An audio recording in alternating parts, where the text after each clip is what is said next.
Kung problema mo ngayon, kung paano mo ma-secure ang inventory ng business mo, products and services mo, lahat ng ingredients ng iyong negosyo, at kung namumroblema ka kung paano mo ma-prevent yung mangyayari na baka kukupitan ka ng mga tao mo.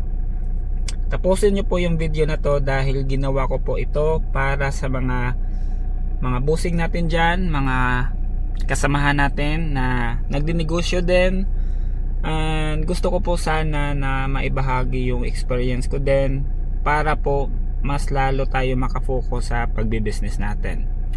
Yo, what's up mga boss? It's me again, Roger Silvido, at meron na po akong 10 taong experience sa pagdinegosyo. At because of that, na-pinpoint ko na talaga sa business namin na kung paano siya ma-secure, paano namin at least ma-prevent yung posible na mangyayari sa business natin. Okay? So, kwento ko lang sa inyo mga boss, no? Sa business namin ngayon na Blue Arm Computers, isa talaga sa problema ko dati is yung pagkikip ng inventory. So, yung business pala namin is literally nasa trading business. So, kumbaga buy and sell siya, and then nagsusupply kami sa mga companies, big corporations, sa mga corporate clients. Ayun yung mga sinusupplyan namin. At isa sa problema ko talaga, and most likely sa mga kasamahan natin na almost the same ng industry sa akin, nasa IT industry, isa din sa problema nyo talaga is yung inventory system. So at first, yung business namin nag-start siya Google Sheets. Kumbaga, nililista namin lahat, magkano yung bili namin, magkano yung selling price, tapos magkano yung quantity na meron sa inventory. Pero ang problema niyan, meron siyang limitation. Kumbaga, trust issues. Hindi mo siya kayang ipasa sa ibang tao o sa ibang empleyado mo dahil konting mali sa, kunwari paglagay ng quantity, pag mali yung quantity, mali lahat. Hindi talaga siya nag-work. So yung gumana sa amin is kumuha kami ng isang software. So doon nakita ko lahat na ganito pala dapat ang pagpatakbo ng isang inventory system sa warehousing, ganun. Meron pang transfer of stocks, ganun yung kalakalan sa business namin dahil nasa kami, kumbaga pabilisan ng transactions yung business namin. So ito yung masasuggest ko sa inyo at marirecommend ko para intact at safe yung inventory nyo is to track your inventory through serial numbers. Serial numbers, QR number, barcode, ayun. Dapat doon mo siya itatrack. Basta unique na number siya wherein that product is isa lang talaga siya, wala siyang katulad.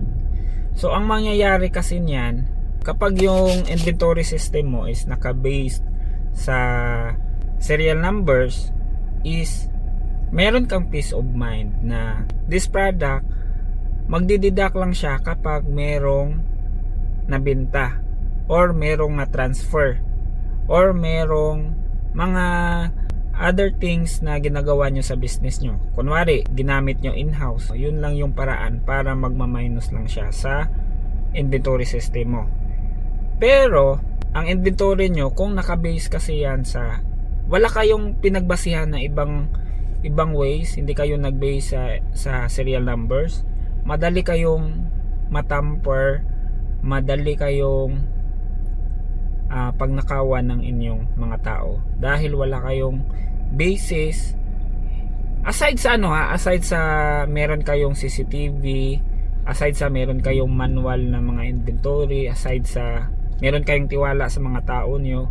Pero this one is very very unique, very straightforward, and then very secured na sure ka talaga, meron kang peace of mind na yung item na yan, hindi yan nabawasan, intact talaga dyan dahil meron ka pang isang unique na number na naka-indicate lang talaga for that specific inventory. So medyo ano siya, medyo malalim siya, pero yung logic talaga niyan is kapag merong inventory sa inventory system nyo, merong isang inventory niyan, merong equivalent yan na serial number. Meaning to say, kapag ano siya, hindi siya nag-match yung inventory nyo, kunwari 0 na yung inventory nyo, pero yung serial number is hindi pa siya nagalaw, meron pang isa, meaning to say, merong nangyayaring hocus-pocus dyan sa business nyo. And then, same thing din, kapag yung inventory nyo is meron pang 1 sa inventory, pero nagamit na yung serial number, 0 na siya. Pag ititrace mo yan, makikita mo doon na baka hindi nila nagamit yung inventory. So merong mali sa process. So ganun yung ma-recommend ko. Very very effective yan sa mga negosyo na merong maraming inventaryo. Meron kayong shop, meron kayong physical store. Hanapan nyo ng paraan na malagyan nyo ng serial number. Unique talaga siya na number, wherein in every products unique siya para ano siya, mas pulido, mas accurate yung inventaryo nyo. Isa sa pinaniniwalaan ko po na trabaho natin bilang isang negosyante na i-protect yung business natin. And one way to protect that is to prevent problems. So kung meron ka ng hinala na mangyayari yan in the future, unahan mo na sila. Dapat mauna ka na solusyonan yan, hindi yung saka mo na lang solusyonan kapag meron nang nangyari. Unahan mo talaga.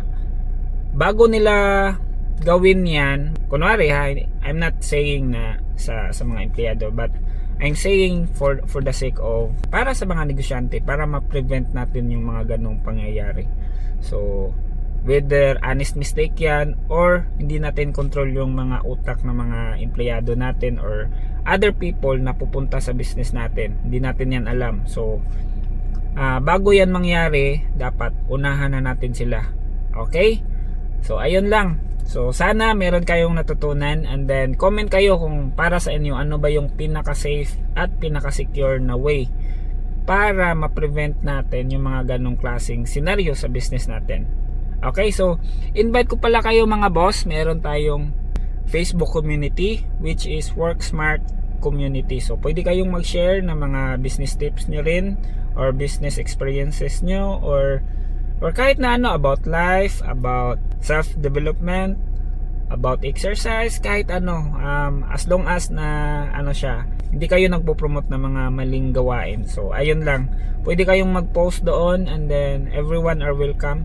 And then comment kayo sa baba mga boss kung para sa inyo ano ba yung pinakamagandang way para ma-protect natin ang ating inventory. So ayun lang po mga boss, and then always remember to always work smarter, not just harder. Takits mga boss, bye bye.